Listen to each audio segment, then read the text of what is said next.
Hola, bienvenido a nuestra lectura de la Biblia en un año. Hoy vamos a leer y hemos llegado finalmente al día número 50 de nuestra lectura bíblica. Y para el día de hoy tenemos lectura en el libro de Romanos. Vamos a terminar también el libro de los Romanos con los capítulos 15 y 16. Así que vamos a comenzar en el nombre del Señor Jesús, que fueron las enseñanzas que a mí me quedaron de esta lectura. Primeramente vemos en el versículo primero del capítulo 15 dice: así que los que somos fuertes debemos soportar las flaquezas de los débiles y no agradarnos a nosotros mismos. Ahí vemos que esto simplemente es una continuación de lo que ya se venía hablando en el libro de Romanos, ¿verdad? Donde hablaba de que nosotros no debemos destruir pues la obra de Dios por causa de la comida, que si a mi hermano le es ocasión de pecar, el que yo coma una carne, por ejemplo, o que yo tome algo específico, beber vino en este caso, yo no lo haga en frente del hermano para no hacerle tropezar ni caer. Entonces, eso es ser fuerte en la fe. Por ejemplo, que yo lo hago para Dios y para Dios guardo el día o no lo guardo, lo que sea.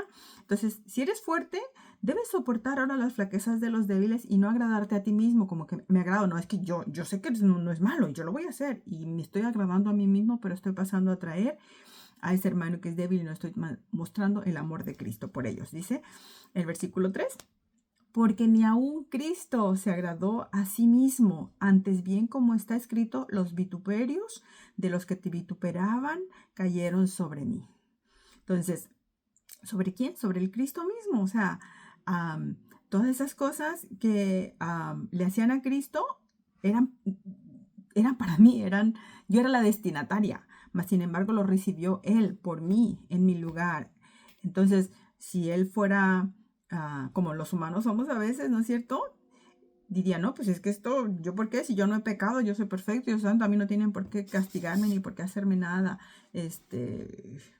Nos hubiera dejado sufrir nosotros, ¿no? Pero nosotros éramos los débiles, entonces Él se hizo débil por nosotros y recibió Él el castigo negándose a su propia divinidad. Entonces, ¿cómo yo no me voy a negar de repente a hacer algo en ese momento, en ese preciso instante, que ahí está una persona presente para la cual eso va a ser un pecado? Bueno, eso fue lo que a mí me quedó de enseñanza y ya de ahí, ahora sí cambia el tema, la carta del apóstol, y empieza a hablar sobre el evangelio. En el versículo 7 dice: por tanto, recibíos los unos a los otros como también Cristo nos recibió para gloria de Dios. 9. Y para que los gentiles glorifiquen a Dios por su misericordia, como está escrito: por tanto, yo te confesaré entre los gentiles y cantaré a tu nombre. Entonces, ahora viene la cosa que ¿cómo se llaman? Los judíos eran súper estrictos en sus reglas de alimentación, inclusive la crianza de los animales que iban a consumir era muy estricta, muy estricto. Leímos por ahí que se tenían que lavar las manos, se tenían que lavar los pies, tenían que pasar un montón de rituales simplemente para poder llegar un plato a su mesa y comérselo, ¿no? Mas, sin embargo, aquí viene que, pues, nos recibió a nosotros, siendo en este caso gentiles, así se refiere al mundo fuera del pueblo de Israel en aquellos tiempos, ¿verdad? Entonces, nos recibió, dice, a todos, por tanto, recibió los unos a los otros, así como también nos recibió Cristo para gloria de Dios. Entonces, yo no puedo hacer acepción de personas. A lo mejor yo soy muy estricta en cómo yo llevo el evangelio, en lo que me permito y no me permito hacer de acuerdo a mi entendimiento de la Biblia, ¿verdad? O de lo que me enseñan. Pero eso no significa que todos lo van a hacer así como yo y que solo yo estoy correcta. Era lo que los israelitas creían de sí mismos, que todos teníamos que hacerlo como ellos lo hacían. Imagínate que hasta el día de hoy tuviéramos que estarnos circuncidando a nuestros hijitos a los 8 días, porque eso era como ellos entendían que debía ser. Mas Cristo no dice, ahora el que es judío y el que es gentil. Entonces, para que los gentiles glorifiquemos a Dios por su misericordia solamente, ya no es por obras. Ciertamente hay cosas y pecados que Dios no nos va a permitir de ninguna manera, igual tampoco, ¿verdad? Pero ahora nosotros debemos, como el apóstol decir, yo te confesaré entre los gentiles y cantaré a tu nombre. O sea, mi vida, no solamente de aquí de la boca para afuera, sino mi vida debe de confesar ahora a este Dios que es amor, que es misericordia, yo siendo amorosa y misericordiosa con otros, y así canto alabanzas al nombre de Dios, ¿ya? Y luego de ahí el versículo 14 dice: Pero estoy seguro de vosotros, hermanos míos, que de vosotros mismos estáis llenos de bondad, llenos de todo conocimiento, de tal manera que podéis amonestaros unos a otros. Entonces, llega un momento en el cual sí, hay que empezar la enseñanza, hay que empezar la amonestación, ¿verdad? O sea, de entrada uno dice, a ver cómo es esta persona, te das cuenta, pero después va a empezar poco a poco la amonestación y demás. Pero, ¿qué es el requisito que dice Pablo que él sabía que ya estaban ellos y que ya estaban como listos para poder amonestarse los unos a los otros entre los romanos? Acuérdate, esta carta es para los gentiles romanos. Estoy seguro, dice, de vosotros, hermanos míos, de que vosotros mismos estáis llenos de bondad, de todo conocimiento. Dos cosas importantes. Número uno, que cuando amonesto lo haga de un buen corazón, deseando un bien para la otra persona. No es exaltarme a mí, que yo sé que esto es correcto y lo debe de hacer porque esto es lo que debe de hacerse. Y no hay bondad. O tampoco hay conocimiento pleno. Yo acabo de decir y lo estamos leyendo. Dice Dios que para uno no es normal tomar vino y no es ningún pecado. Pero no, es que no tienen que tomar vino y yo digo. No es conocimiento de la Biblia, es conocimiento personal, idea personal. Yo no estoy abogando porque vayas y tomes, y yo no tomo, yo ya lo dije en los videos anteriores, pero mi conocimiento tiene que estar basado en esto, en la Escritura. ¿Qué me dice la palabra de Dios en todo momento? Y de ahí viene la convicción personal que el Espíritu Santo de Dios va a hacer en ti, y en esa bondad y en ese conocimiento es que tú vas a poder ahora amonestar los unos a los otros. Y no es, la amonestación no es unidireccional, que nada más yo tengo la razón y tienen que hacer lo que yo digo. Podéis amonestaros los unos a los otros. Y hay instituciones religiosas donde la amonestación y la enseñanza, repito, es unidireccional. Solamente se puede entregar enseñanza, pero no se permite recibir o no la reciben algunos miembros en las iglesias. Mas, sin embargo, el Señor me enseña que la amonestación basada en la bondad y en el conocimiento de la palabra de Dios es una avenida de dos vías, ¿no? O sea, dos direcciones, va y viene. Yo recibo amonestación, pero también puedo dar amonestación los unos a los otros. Y eso es bonito porque así es como crece el cuerpo de Cristo. Y bien, seguimos por ahí, donde vemos en el versículo número 18, dice, porque no osaría hablar sino de lo que Cristo ha hecho por medio de mí para la obediencia de los gentiles, con la palabra y con las obras. Él no hablaba por hablar, el apóstol, y eso es una cosa importante que nosotros como hijos de Dios debemos de mantener hasta el día de hoy. De lo que tenemos que hablar no es de ninguna otra cosa, sino de lo que Cristo ha hecho por medio de mí para la obediencia de los gentiles. Él era un fariseo de fariseos, súper estricto en la ley. Y al Pablo que hoy día vemos, estaba dando paso a ciertas cosas que a lo mejor bajo su religión de aquel tiempo y la estrictez de ella misma, de la enseñanza israelita, era inaceptable, ¿ya? Pero más sin embargo aquí, Cristo había hecho por medio de él, ¿ahora qué? Para la obediencia de los gentiles, para que los gentiles entendieran qué era lo correcto hacer, qué es lo que se podía hacer y qué era lo que definitivamente Cristo seguía exigiendo aún hasta esos días. Y lo vamos a ver después leyendo el libro de los Hechos, cuáles son las exigencias que sí o sí debe mantener un hijo de Dios, un cristiano, la iglesia gentil, ¿ya? Y dice, pero era, ¿cómo hacía eso de lo que hablaba? ¿Cómo lo hacía? Lo hacía con la palabra, número uno, ¿ya? No se trata de, es que yo siento, es que yo pienso que es así. No, es con la palabra. A ver, ¿qué dice la palabra al respecto? Y con las obras. Ahora, vamos a hablar de lo que veíamos sobre el líder marca el paso del grupo, que no es nada más vayan y hagan como lo hizo Josué. Él dice, hagan como yo hago. Entonces, uno va diciendo y va enseñando, pero va haciendo también, ¿no es cierto? Con las obras. Entonces, él les mostraba con sus obras cómo era. Él dejó muchas cosas, repito, de su encierro israelita, pero enseñó otras a los gentiles que los gentiles tenían por ser paganos, otros conceptos, otras ideas que debían de dejar. Entonces con sus obras les estaba mostrando qué es lo que sí y qué es lo que no. Más sin embargo, por ahí vamos a leer también que ahora él seguía haciendo lo que como israelita le correspondía hacer y lo vamos a leer después, ¿ya?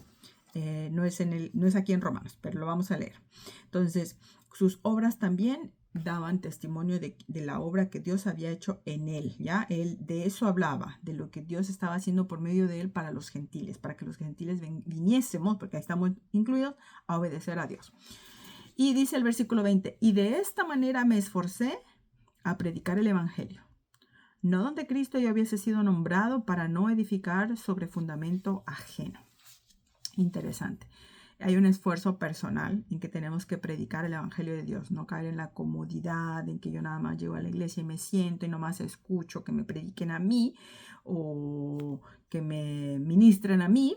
No, esforzarnos nosotros de manera activa a predicar este evangelio de Cristo, en hablar del Señor a aquel que nunca ha escuchado de Dios. ¿Por qué? Porque no es donde ya ha sido nombrado Cristo, donde ya otra gente ya sabe de Cristo. ¿Sabes qué? Es bien fácil.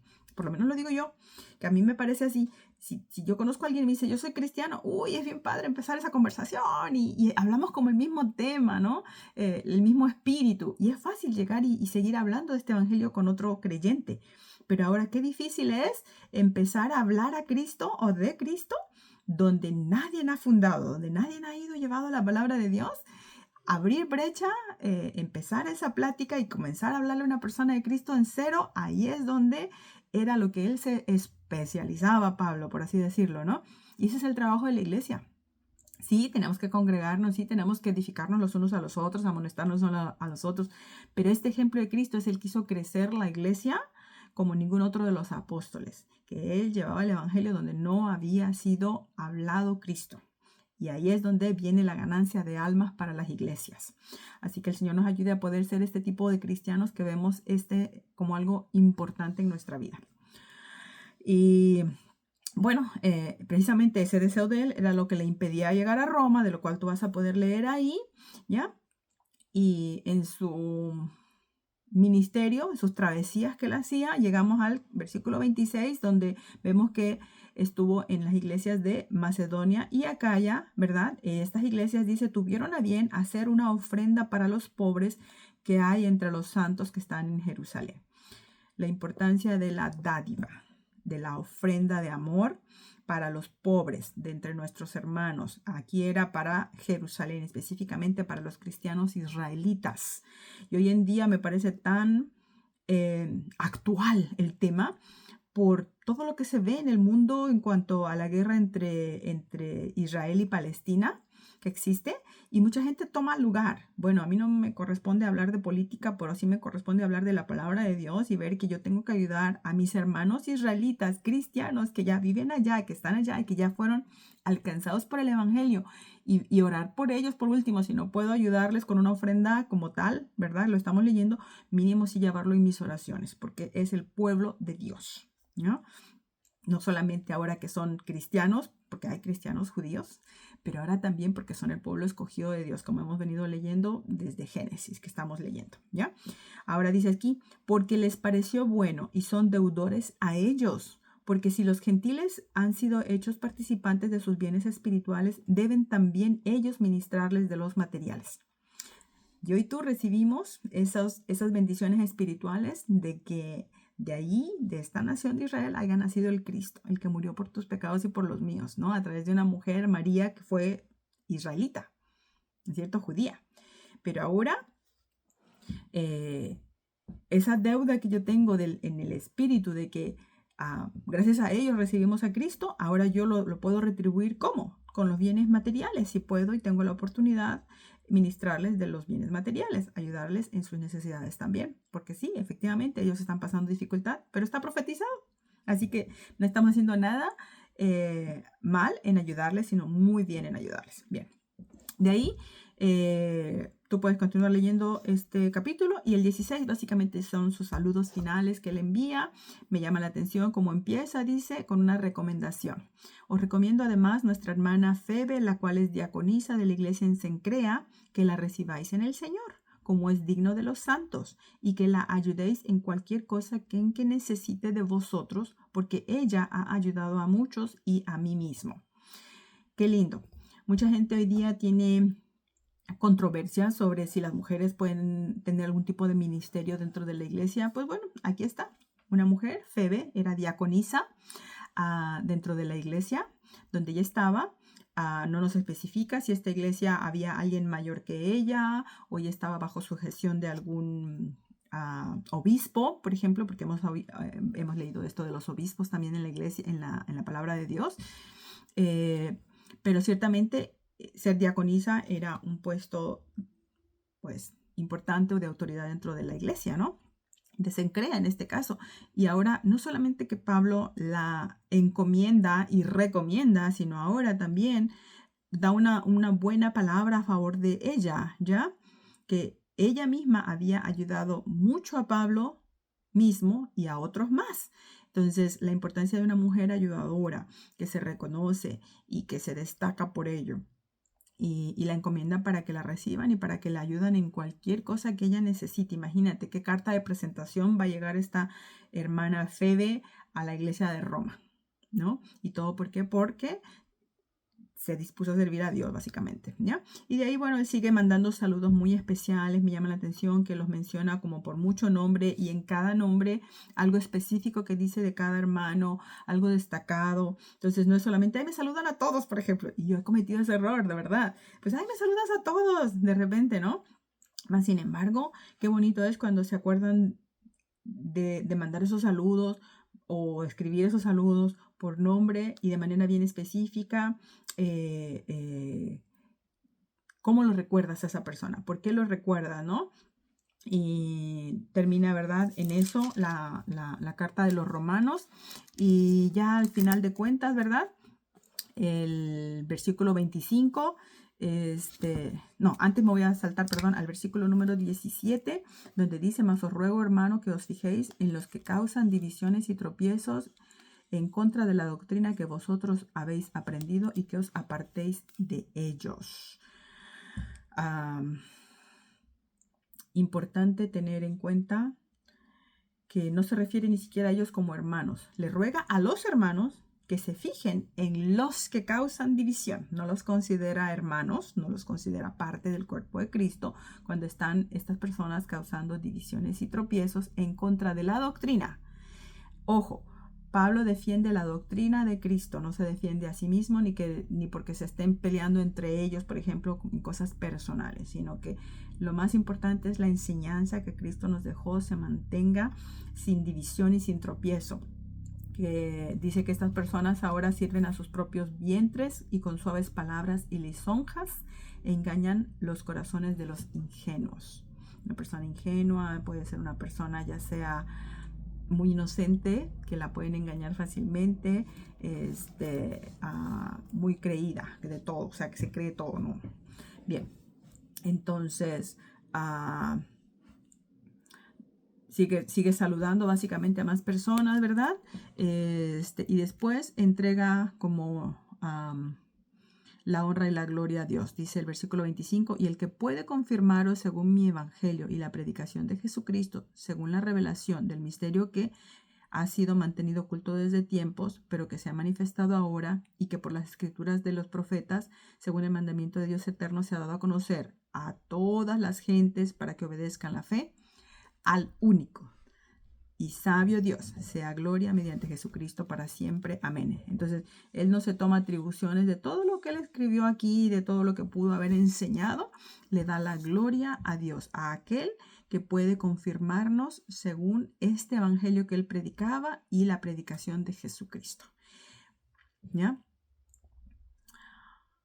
Él entiende que no es Pablo, que es Dios el que hace todo. Así que gracias al Señor porque pudimos terminar también Romanos.